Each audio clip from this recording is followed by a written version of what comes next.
everybody. Thank you for joining tonight's event. My name is Zach. I am the programming librarian here at the Bexley Public Library. So I just want to give a quick overview. This is a hybrid program. So for those joining online, welcome. If you have any questions, feel free to type them into the chat and we will get them asked in the room. And tonight I'll just talk a little bit about our two wonderful presenters who we're very excited to have at the library.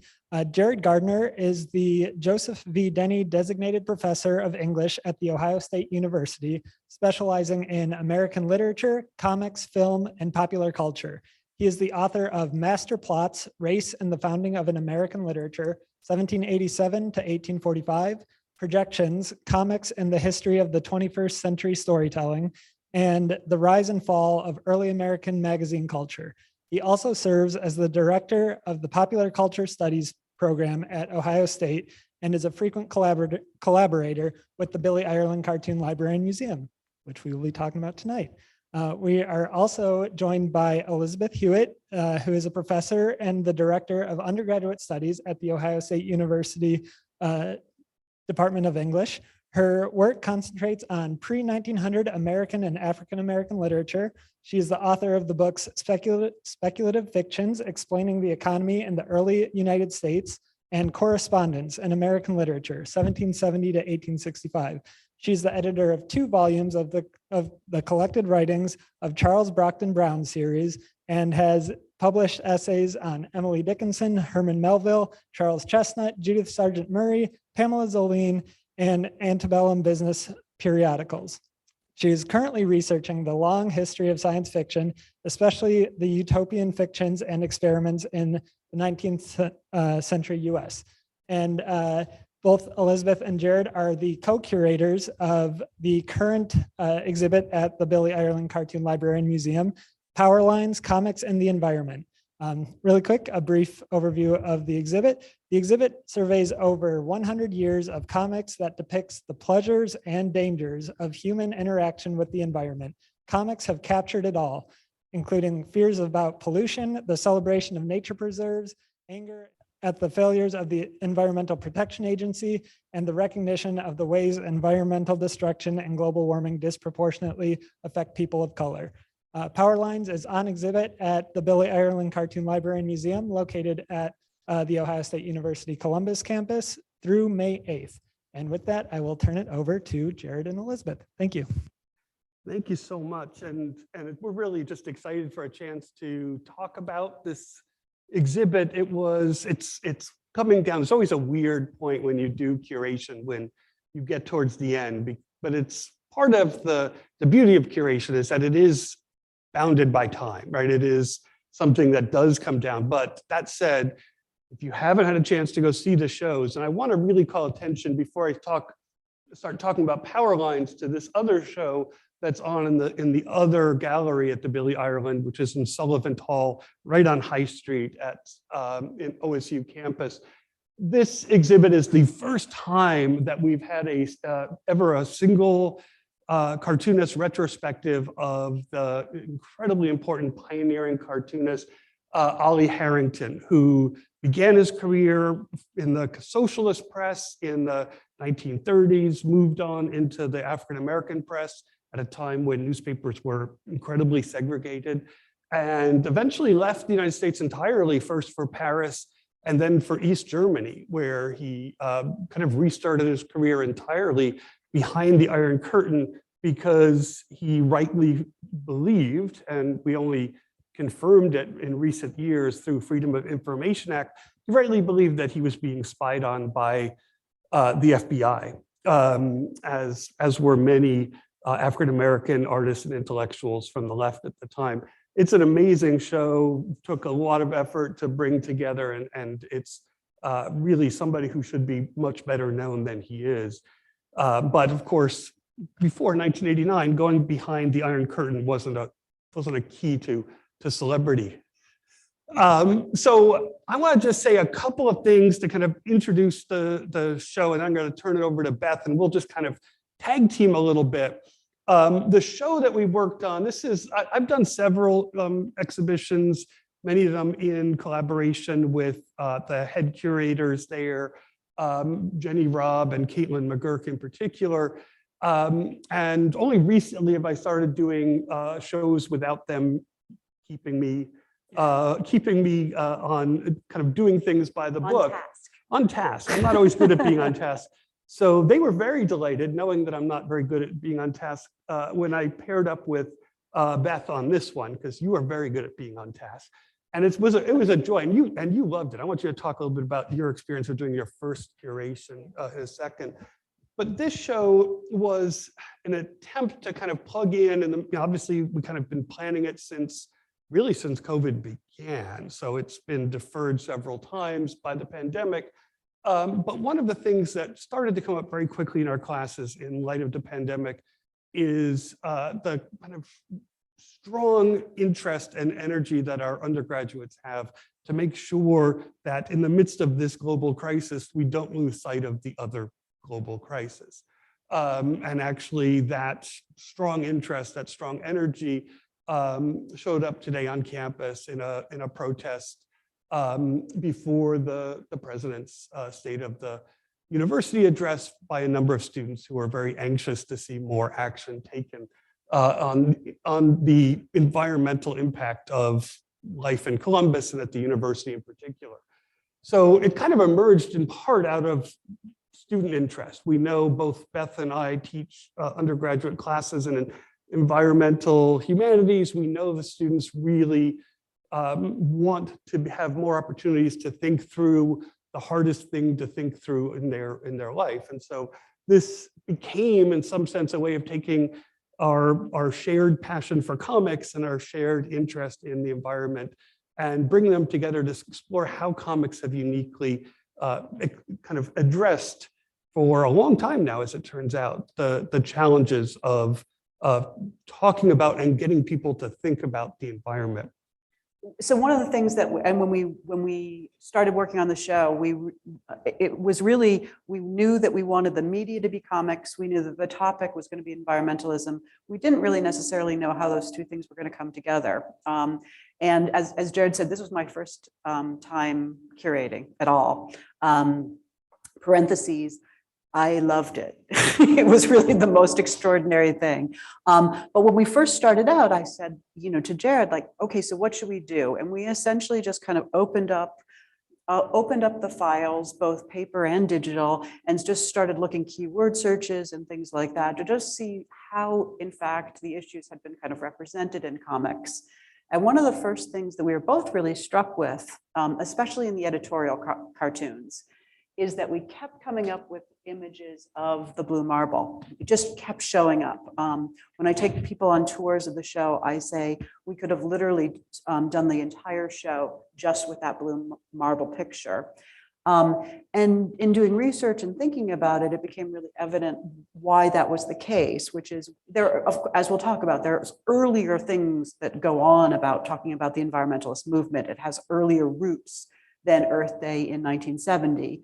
But it's also clear that the Apollo 17 photograph of the Earth and this sort of sense in which people had that the Earth is finite, it's fragile, it's huge, but it's not that huge when you look at it from the sky, from the galaxies. And over and over again, comics artists would take that picture and represent its fragility. And so when we started the show, we were like, we really wanted to give expression to the importance of that moment in the 1970. Apollo is 70. I think the first full picture we get is 72. That's what I thought. Yeah. So but we start to get more and more with each of the Apollo missions. And so when you walk into the show, this is sort of that's kind of the opening bit, is to say, this is the Earth and this is how it's represented. And of course, it's incredibly iconic. One of the students who went to see one of the tours most recently, you can see that top left, yeah. From afar, that looks like this really wonderful picture of people kind of gathering hands and around the Earth. But in fact, actually, when you look at the image, it's people pointing to the person next to you and essentially saying, it's not my fault. Right. And it's from 70, I think it's from 72. 72 or Yeah, 73, yeah. So it's like really early on, you start getting the same sort of discourse that we have in the 21st century really existed, throughout the 20th century. Yeah, and I do think that's been the biggest surprise, particularly for younger visitors. They have a sense that's not wrong, right? That older generations have not done enough. Absolutely right. But I think they're surprised to find that people in the past were thinking seriously about these issues much earlier than And they at the believed. time thought to themselves, hey, we're not doing enough, Yeah. or my elders have not done enough. Right. Like that feeling has. Yeah, I'm not sure has that was been super necessarily encouraging for them. Perhaps but- not. Yeah.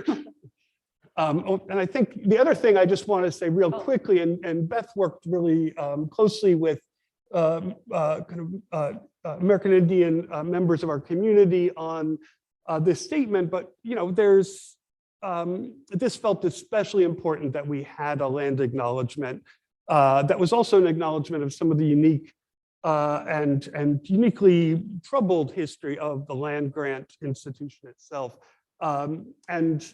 We also wanted to make sure that Native artists were represented as almost, if you walk through one of the doors, the first thing you see. And contemporary cartoonists, indigenous cartoonists, are doing remarkable work on environmental issues. We could do, and I'd love one day to do a show, an entire show just focusing on indigenous and American Indian cartoonists who are exploring alternate ways of thinking about and representing, using the comics form, environmental issues.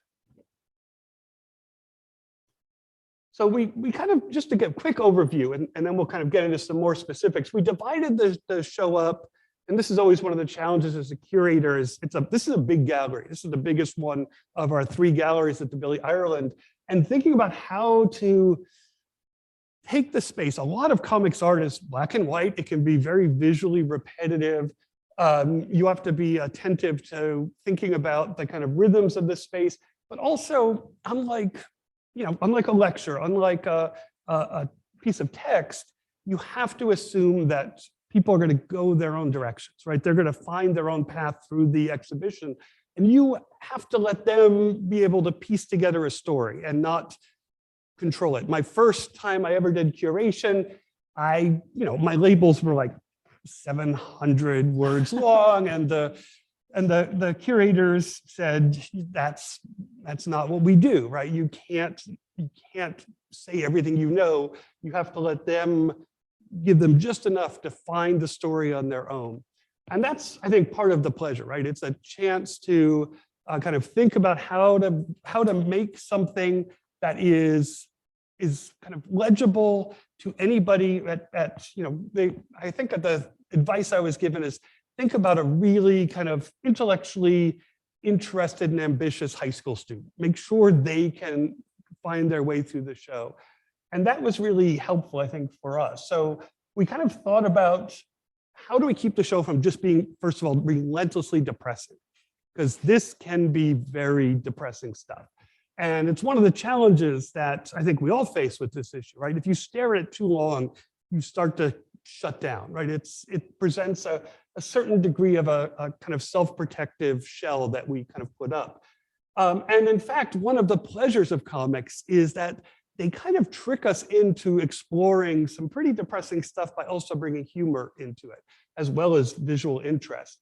So one of the things we wanted to do is to begin with some images of what we call beautiful Earth, like the ways in which comics have, from the beginning, the comics form going back to, even before comics were called comics in the 18th century, caricature have really just had a love affair with nature, and finding ways of kind of bringing some of the beauty of nature, often even some elements from fine art traditions into the comics form. And we wanted to at least ease people into the wall of darkness, which is this toxic Earth wall, which is basically, really long. It's long and it's depressing. It's mostly editorial cartoons that are exploring a range of topics that are about the kind of contamination of the Earth, about humanity's impact, and quite frankly, just poor stewardship of nature's resources and abundance. And it does get pretty dark. So then to make sure we still have people able to keep going, we kind of brought in comic books and comic strips. Just go back to Beautiful Earth, because this is my just shout out to go see the show. Do any of you remember Mark Trail from the comics, from the Sunday comics?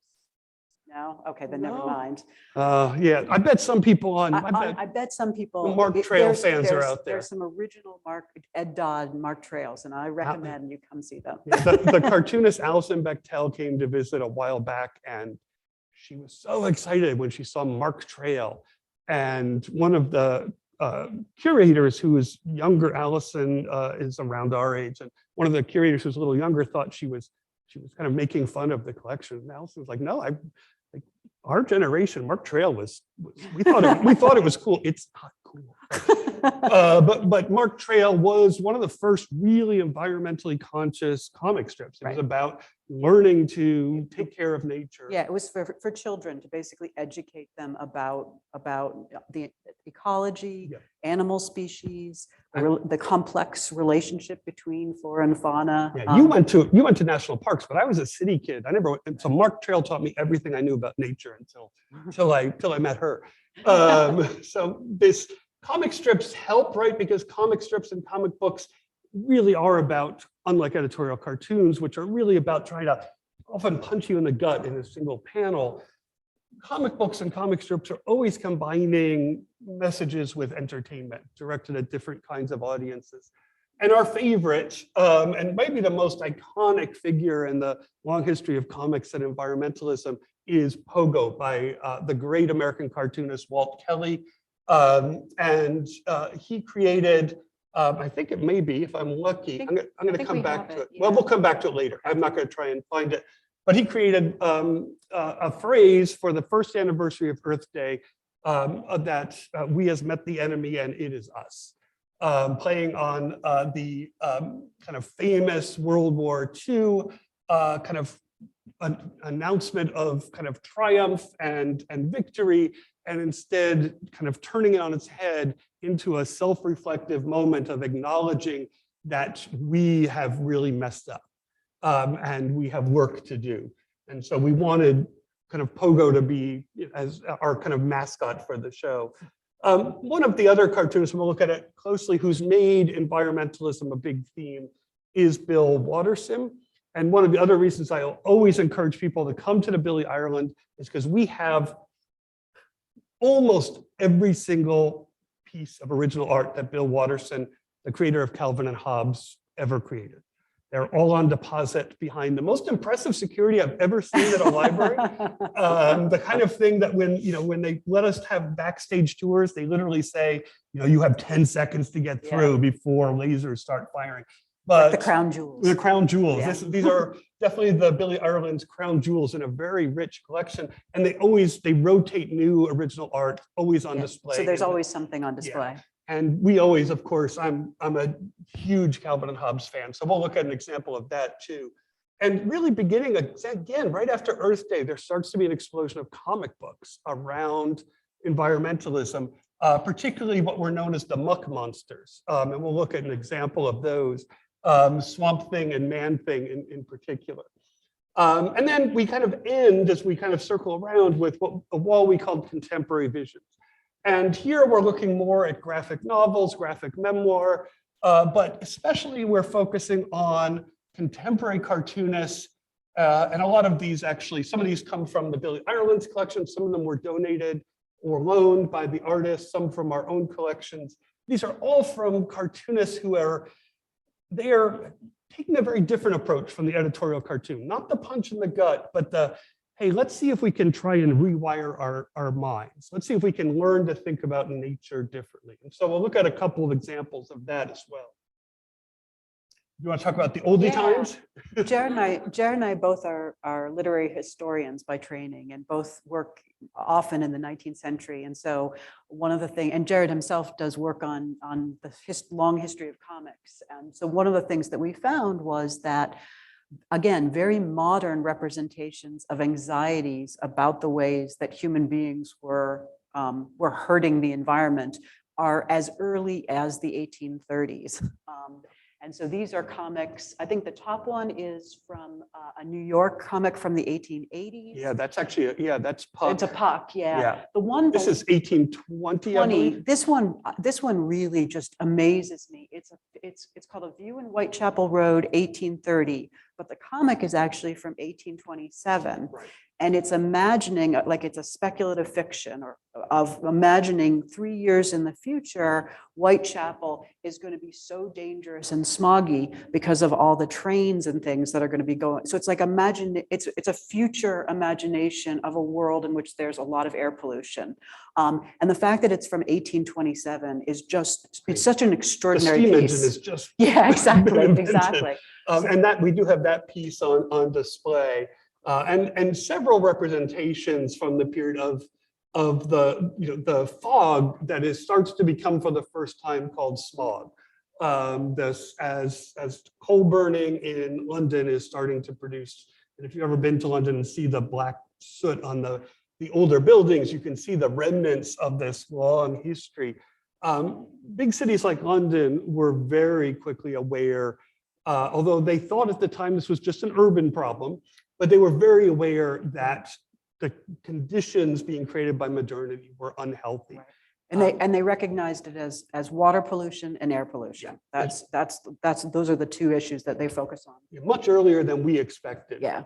This is one of our examples of beautiful Earth. Frank King is one of my favorite artists.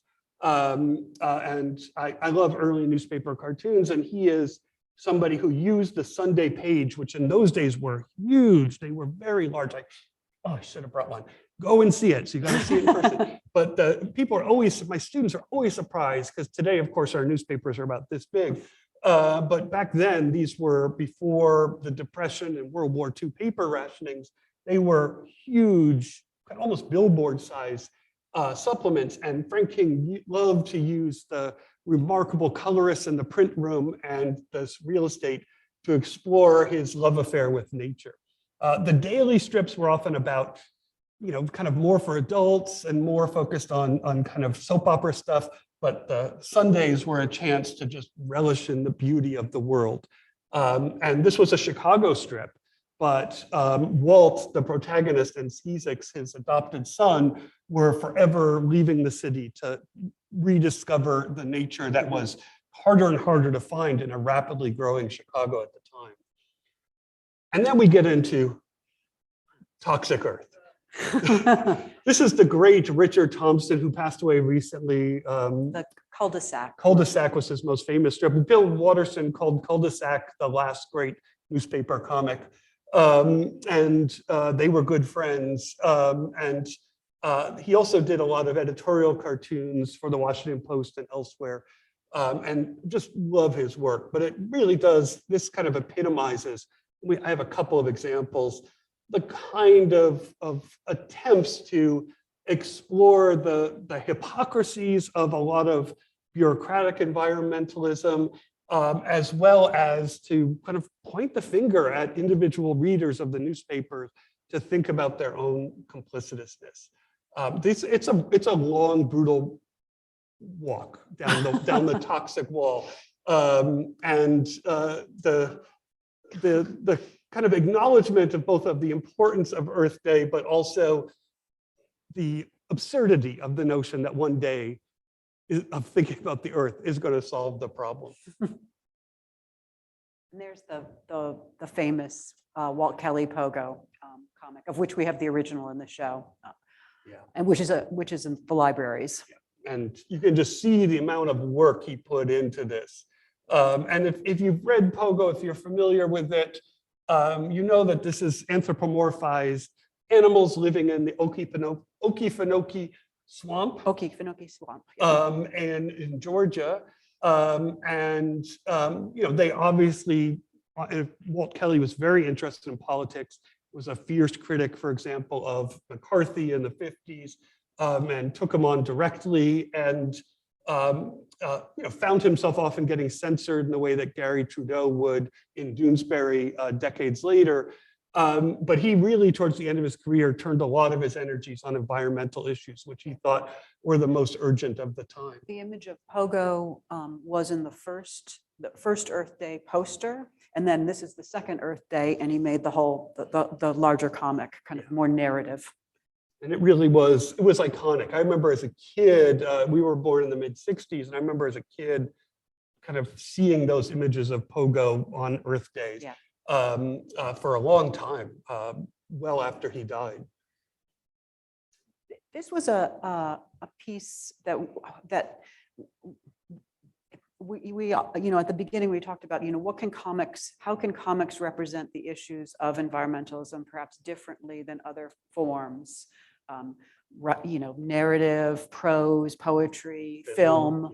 And for us, this piece, which is really in some sense a standard comic insofar as it gives us 12 frames, really showed us exactly what comics could do, because essentially what you have is this tremendous passage of time from a kind of pristine virgin landscape to a suburban sprawl, but you get to just look at it in one, you just consume it all with just one glance. And when we talk to students, oftentimes what we talk about is comics can do something different with time. They can slow it down, and they could speed it up.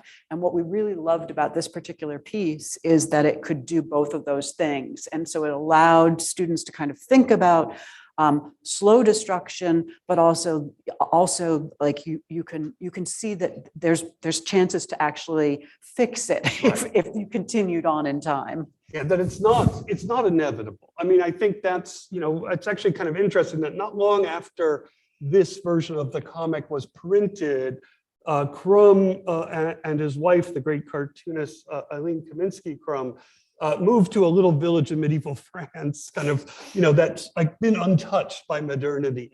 And he's actually become dedicated to like keeping all chain stores out of there. That this is not how it has to be. And obviously he has a romantic ideal of time before modernity. That's not unusual, actually. A lot of cartoonists are very nostalgic by nature.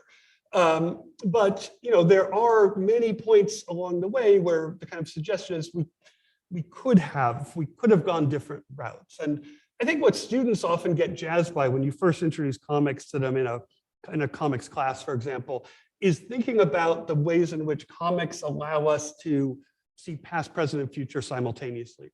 And if we have one fundamental problem when we think about the environment, it's our incapacity to think about and visualize the future. We're not good at thinking about the future. The narrative forms that we have most commonly absorbed, the novel, featuring the protagonist and their kind of coming of age, the individual life story, ends in marriage or death. The film, which is 120 minutes, runs from beginning to end, is for the most part not necessarily positioned within broad historical sweep because film doesn't do that well. So we've spent a lot of time consuming and being shaped by narrative forms that privilege individuals, individual lives, and the present. Even historical novels are living within a historical present. Comics, a lot of them do the same thing, but comics force us, no matter what we're doing, to be thinking about the ways in which what came before, the past, and the future simultaneously. We can't just look at one panel at a time. The way we look at one frame of a film at a time, we have to, even with the weakest peripheral vision, which I currently have, you still will see the panels before and after. And that's the kind of thinking, and I think you see this a lot as we're going to turn to some of the contemporary cartoonists, that's the kind of power of comics, the ability to see the future while still being in the present, that actually has made comics such a rich form for environmental activists and thinkers in the 21st century. One of my students asked after, "Oh, this comic's amazing. I need to read more Robert Crumb." And I was like, "No, just this is enough. You're good. Yeah, exactly. You're fine. Don't tell anybody I told you to read. This is good." You just broadcast that. The other thing we have, yes. Rachel Carson. You I'll get do the Rachel Rachel's Carson. Yeah. yours. We really wanted to put Rachel Carson at the center of the show, in part because she is, of course, so important to the contemporary environmentalist movement. But what I didn't realize until we started working on the show is how important she was to a lot of cartoonists. And so up here you see that there were a number of peanut strips that were devoted to Lucy's deep admiration and heroism of Rachel Carson, of which we have one in the show. The Gordo comics, there were two. Yeah, he did a few versions. This is Gus Arriola, one of the first syndicated Mexican-American cartoonists. Gordo's an amazing strip. We're going to have an upcoming single cartoonist exhibition about Gordo in the next year or so. And he was very interested in nature as well. Right. And so when you walk into the show, there's a kind of central case that's really focused entirely on Carson, and included in that case, and this is another way in which Carson cartoonists kind of map up, albeit in a weirder way, is that as you know, Carson's project was to ban DDT. And as it turns out, DDT was originally marketed very much by cartoonists. Dr. Seuss in particular. Yeah, Dr. Seuss. So in the cabinet, there's an advertisement by Dr. Seuss for, I think it's for Flit. Flit with DDT, right? And Flit was really the main product that brought DDT into America's households, because it was a well-known insecticide that didn't work very well, and then they added DDT, and suddenly it worked really well. And of course, also caused a range of very quickly apparent health problems for both humans and the natural world. DDT was not invented to be a consumer product. It was invented primarily for military and overseas purposes, right, to prevent malaria. It was an anti-malarial. Yeah, but it quickly got marketed and became ubiquitous. Everybody I've talked to who kind of grew up in the 40s and 50s remembers having Flit around and spraying it in the house. Right. And it was Rachel Carson who got DDT banned in 1962. She dies in 63, sadly. No, 63, she dies the next year in 64. So we want to also point out, like, comics are not always just innocent also, right? Comics right, are very good at serving as forms of propaganda and marketing and advertising. And we have some examples in the show of that as well. Right. So this, go there. Yeah, this was, as Jared said, we wanted to give especially expression to Indigenous cartoonists.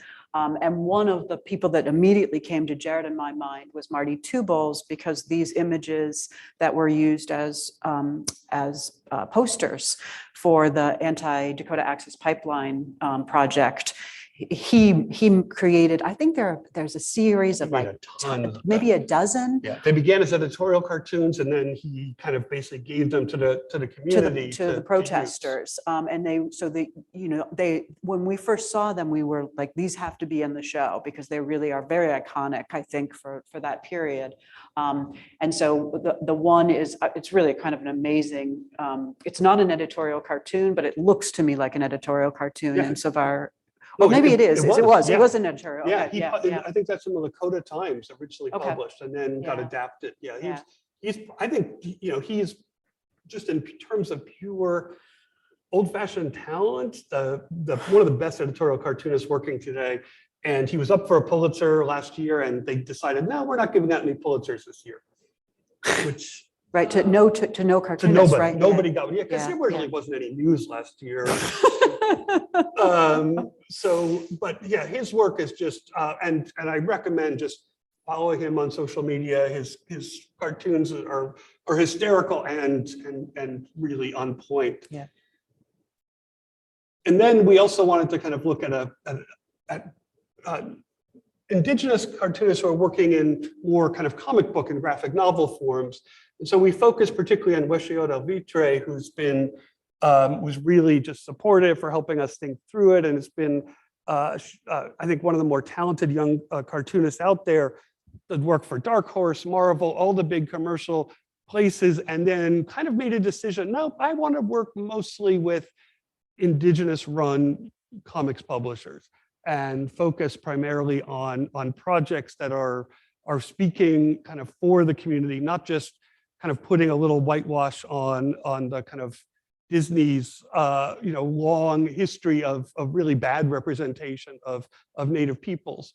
And just getting to know her and talk about her work and read the huge range of Indian comics by American Indians around the country and broader world of indigenous cartooning was really eye-opening for us both. It's also, you can't really get the stories out of both of these two comics, but one of the things that's interesting is that as we move kind of into the more contemporary world, really starting with the Muck Monsters, you see how much fantasy and science fiction and environmentalism really kind of work together. And that itself was a kind of interesting story that we discovered. Yeah, which kind of, I think for both of us who are huge science fiction fans, really exciting. So in the one on the right, they're making a journey to Mars to get water. So it and to take care of the water from the kind of corporate predators who are coming to poison it. And of course, Calvin. There's several Calvin strips, including a series where he bemoans the loss of part of his beloved forest to developers. But we just love that central panel. Like it's Bill Waterson's ability to say some really blunt, bold things about environmentalism. He had the biggest soapbox in the world at this point. This was far and away the most popular comic strip since Peanuts. And to really be able to talk boldly and openly about these issues while still kind of maintaining the commitment, the contract to humor that is part of the medium. So I love that line. We seem to understand the value of oil, timber, minerals, and housing, but not the value of unspoiled beauty, wildlife, and solitude and spiritual renewal. It's like, that is like just not funny, right? It's just, but it's really true. It's really important. And then, kind of ends with a joke. And he's just so good at that. And especially, he's willing to go out further on a limb, as somebody who's read every Calvin and Hobbes too many times, when he talks about this issue in particular. And this is really, in some ways, the heir of Bill Waterson as Patrick McDonnell's Mutts. Patrick McDonnell is a huge advocate for animals, animal rights, but also just draws the most adorable anthropomorphic animals in modern comics. And so we reached out to him and said, would you be willing to lend us a couple of your Earth Day comics or things about the environment? And he was like, absolutely. And he actually donated a bunch to the library. So we were very excited to have him as well. And I think, again, the thing about the daily comic strip that's different than other kinds of comics is because the characters repeat day after day, you develop a relationship with them, right? So, that's why people get so upset when even a mediocre comic is canceled. They're like, that was part of my family. And so it becomes, I think, as Pogo proved in the 70s, and as Waterson and McDonnell's Mutts and others have since explored, it becomes a way of making people who might be resistant to thinking about environmental issues more open to it, because it's coming from characters or that they love, that they trust, that are part of their daily rhythms. And then the Muck Monster. And that's just, I just can't believe that the Billy Ireland owns this. Sorry, I now become the little fanboy, comic book fanboy again. This is by the great artist Steve Bessette, whose collaborations with Alan Moore on Swamp Thing are legendary, and really push comic books into more adult audiences, which was good for me at a time when I was 19 and wanted an excuse to keep reading comics. But the Muck Monsters emerge in part out of a desire on the part of the comic books were starting to lose popularity at the time in the kind of early to mid 70s. And the Muck Monsters emerged as a a desire to try and bring horror comics back, despite a comics code that made it hard. And so the publishers, both at DC and Marvel, said, well, what if we attach it to some environmental issues? And the good fortune is they hired artists and writers who actually cared about environmental issues. So both Man-Thing and Swamp Thing, who were born about the same time, right after, I think, the second or third Earth Day, became kind of ongoing allegories about the poisoning of nature. They were the kind of embodiments of the nature, both of them associated with swamps. Man-Thing never quite came into its own because it never got such talented creators, but Swamp Thing certainly did, and remains beloved for that reason. And I think really started bringing environmental issues into superhero comics more often. From a Black Panther from 90? I think it's like 89, 90. 89, yeah. 90. And it's funny, I would never have necessarily thought about Black Panther as being an environmentalist comic, but it really is. This is from a storyline that's very quite explicitly, there are poachers and other kinds of extractors coming to take, in this case, animals, not vibranium. But really the whole point of Black Panther is that people are trying to extract things from the earth. And so we really, there are respectful ways to extract it from nature, and they're exploitative ways. Right. Yeah. And so we really wanted to, first of all, it's just a beautiful page too. But we wanted to kind of, talk about even a comic superhero who is as mainstream now as Black Panther has actually for a long time really been giving expressions to environmental concerns. Yeah, and Black Panther is first created in 1966, so the kind of evolution of the character is also taking place at a time when environmental issues are becoming more and more important to kind of high school and college age students that Marvel Comics was really going after during that period. So, not to say that it was all cynical by any means, because, I think comics have always been about combining commitments and commerce, especially comic books. But we had to wrestle this out of the collector's hands. It was brutal. It belongs to our son. And then we kind of get into the contemporary visions. And, in some ways, it's harder. It was harder as curators, I think, to kind of figure out how, because so much of this in the graphic novel depends on longer form comics to do its work. So how do you show a page that captures what these comics are about without kind of writing long labels? And it was definitely, I think, for me at least, the hardest part. But I think my sense from talking to folks is that it works in terms of the ones we selected. I think so. You can see, maybe you can't see, but they're both about time again. And very different kinds of meditations on time. The Kevin Hazinga on the left is more philosophical, and in some sense, takes us back to the crumb, which is, how is it that we conceptualize time, and how does that conceptualization of time make us think differently about our relationship to the earth? The one on the right by Maggie Umber is a comic that I just fell in love with. I had never heard of Maggie Umber. I didn't know anything about her. Jared gave me, it's a wordless comic. And it's essentially you live with a mating couple of great horned owls over the course of 30 pages.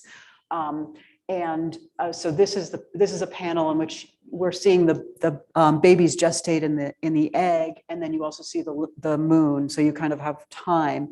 And she describes the project as an attempt to make you feel as close as you possibly could feel to being a great horned owl.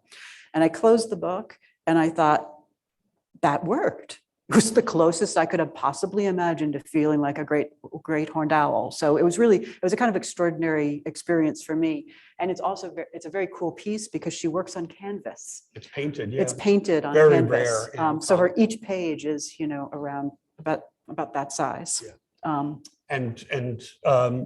It was, again, a lot of curating is also, especially with contemporary stuff, Billie Ireland has the biggest collection in the world of comics and cartoon art, but it skews historical as libraries and archives tend to do. So in working with contemporary cartoonists, we're also often borrowing, sometimes buying, sometimes begging for donations if the work is really expensive. And people are really generous. And the nice thing about the Billy Ireland is it's kind of the mecca for comics in the United States. So cartoonists are eager to often be a part of it. And it's become, I think, more so since we've started, so I'm getting in a plug here, the CXC, Cartoon Crossroads Columbus, our annual festival of cartoon art, which will be in early October. Keep your eye out. And so many of these cartoonists have now literally come and passed through while coming to that festival and have fallen in love with the Billy Ireland. So it's made curating contemporary cartoonists much, not just easier, but also really rewarding, because we can kind of talk about our sense of their work and get, they can tell us if they think we're totally off base. And it's a great part of the process, but it's very different than working with the historical materials, of course. And this is one other we really wanted to include. It's a book that was by somebody who's actually not a cartoonist, but an environmental activist, called I'm Not Just a Plastic Bag. And it's by Rachel Hope Allison, and it basically tells the story of a plastic bag making its way along with many, many other objects. Again, wordless. It's wordless, entirely, yeah. To the great Pacific trash island. And to kind of, again, a way of thinking not now about being a great horned owl, but about being a plastic bag. And about trying to visualize what is this man-made giant island that we have created in the Pacific that is having devastating environmental impact in terms of salinization, in terms of destroying the food chain. And so this really grew out of her boots on the ground activism, and also just happens to be a brilliant artist. And I hope she does more. I think most of her work is more on the other side of it, but I showed this to my students this semester, and they were blown away by it. They had never really heard about the Great Pacific Trash Island, which is shocking, but I think it's true, right? We don't talk about it a lot. And this really allowed them to kind of make those connections between what we do here and what's happening, off the west coast of the United States. Again, it's a really extraordinary book. Wordless again. Yeah. I think my two favorite comics in the whole show were both wordless comics, actually. Well, it's an amazing thing to do. It's hard to do a wordless comic. And we also want to talk a little bit about comics journalism. These are kind of nonfiction comics, people who are using the comics medium to try and get information and stories and perspectives out.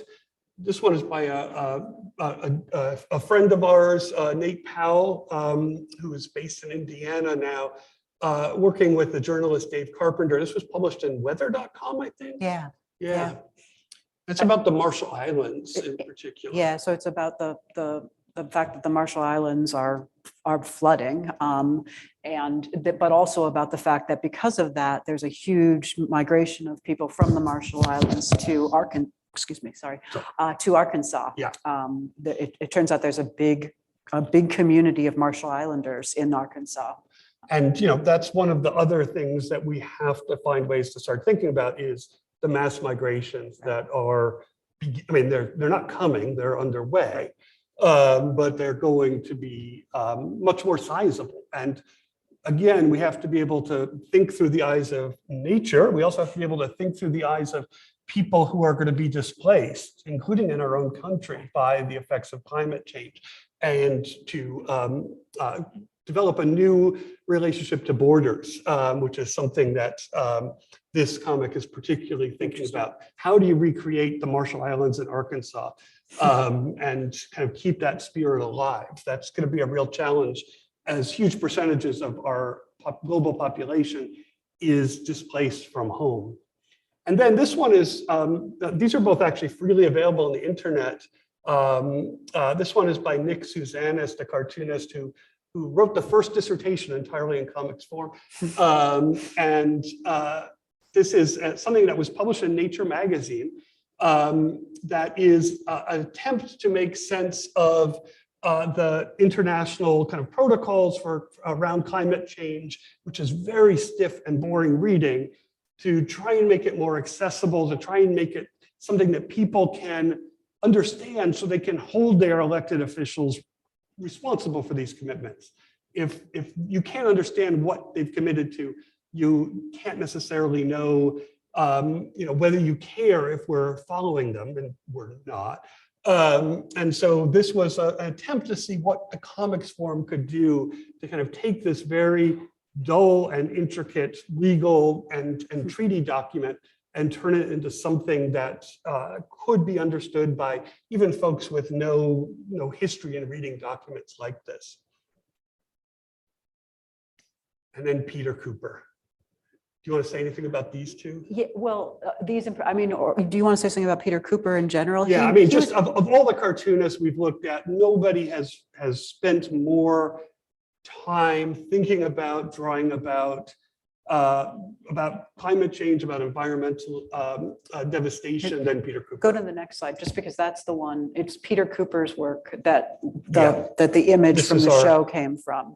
And this really since the early 80s, he's been doing this and still doing it, which is finding ways of using the comics form, again, often in silent comics. He, like the others we talked about, really enjoys wordless comics, which is part of why he got the job as being the cartoonist for Mad Magazine's Spy versus Spy for a long run until the end of Mad Magazine.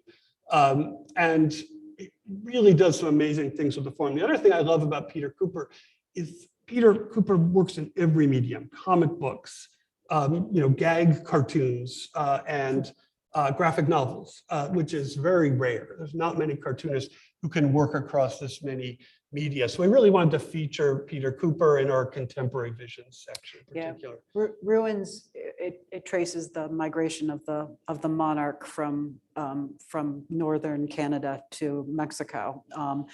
And I mean, it's also about him. It's very autobiographical. Yeah. But we just thought that the image to go back to the very beginning, beautiful Earth, toxic Earth, in large measure, it just kind of visually represented that juxtaposition so beautifully. And a lot of my students said one of the things they point out, which I really liked, is that it just reminds us of the absurdity of borders too, right? That the migration patterns of monarchs, of birds, that have nothing to do with borders, but have to do with the natural cycles and rhythms of their species. That's something we should probably be embracing more often, because we are going to become by necessity more migratory in the future if nothing changes. And then the other cartoonist who's much younger, but who is almost single kind of mindedly focused on environmental issues, particularly affecting the West, is T. Edward Bach. Does a lot about Colorado and about the Northwest, and about the ways in which both not just nature and fracking in particular, but also kind of native ways of knowing and stewarding the land have been erased, often, of course, violently through genocide, and seeking in a kind of intellectual, kind of personal project that kind of carries across so much of his work, seeking a way to live right, a struggle that I think a lot of young people think about a lot in this modern age. And we were going to end with this. One of the most familiar, widely circulated images, comics, cartoons around this issue. And for some reason, this one, I thought it was funny. My students always groan with, like, almost as if they're in pain when they see it. Really? Like as if, because I think they recognize this is, even if nobody would actually say that, it's kind of there, right? What if we're cutting into our quarterly reports, our quarterly profits for no reason? What if we're making a better Earth and there's nothing really bad happening? And they just, like, I think for them, it just captures the thing they fear most in the world, which is that there is enough voices speaking like that, drowning out the voices of people who are saying, we need radical change in how we think about time, how we think about borders, how we think about each other, and about how we might learn to live differently. And young people, they're ready for it. I don't want to speak for all young people, but our kids are college age, and they're ready for change. And eventually they're going to make it happen. And they give me the most hope, because I know that they have the commitments and the optimism. But I think when they see this comic, the groan is a reminder of what they're up against. Man, you ended the story much too. I thought we were going to just show this and you were going to say it makes people laugh, but no, it's the opposite. Yeah, well, makes older people laugh. Yeah. I laugh. I thought it was funny. So yeah, I mean, I think other than there's obviously a lot more. We kind of love you to. I think there's 170 items there. We crammed in a little bit too much, probably. And it's free. It's open. It's open at 1 to 5, Tuesday through Sunday. Yeah. Not open on Monday. So this is, I think we'll kind of end there. And happy to answer any questions. Yeah.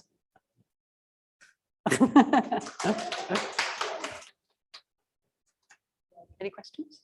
Yeah, I have a question to try to bring it back maybe to a little bit of a happier note. Did either of you, do you have a favorite piece that you found in this collection, or a favorite artist that maybe you discovered through curating this collection? Do you have a favorite? I mean, I think my deep appreciation of Peter Kuper, whose work I'd always seen. He's been part of this collective of cartoonists, part of this World War III project that they've been doing since the early 80s. And I just always admired his work, but never kind of fully, I think, appreciated the depth of both his commitments and his talent until doing this. So I think for me, that was my biggest revelation. How about for you? I think it was Hope Allison. Is that? Rachel Hope Allison, Yeah, yeah. I think that the plastic bag, both in terms of its each individual page, but then Gorgeous. also just sort of, again, it was a lot about crossing borders, Yeah. because essentially it's sort of like all of this detritus from around the globe is actually coming to one place. And so it really, not only was it visually and politically arresting, but it also, I thought it made me reconceptualize how I think about climate change. So I think that was probably my favorite piece. And I did not know about it. Yeah, it was before. published with a very small publisher. I'm kind of hoping it comes back in print with just to make it more accessible. Because it came out of, I think it's even out of print at the moment, except in digital form.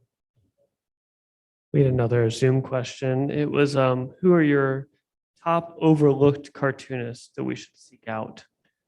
Ooh, oh my gosh, that's a long list.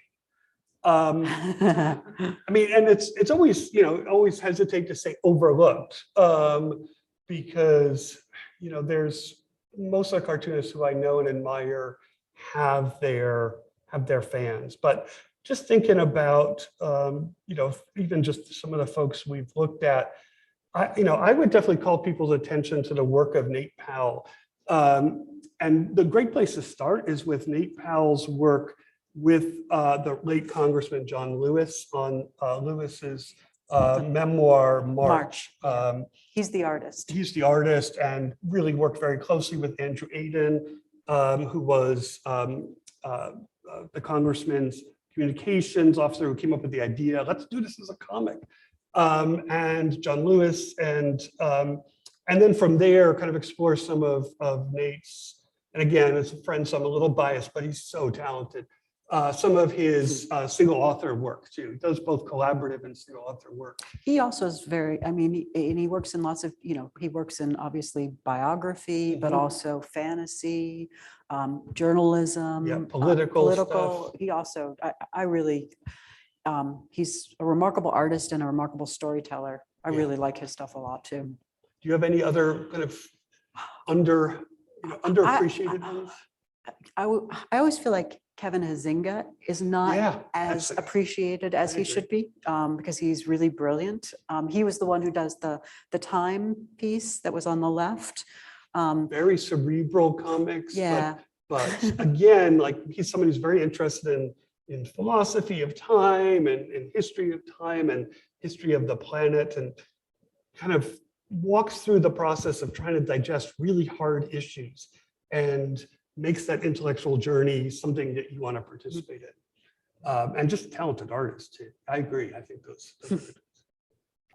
Come see the show. Come see the show.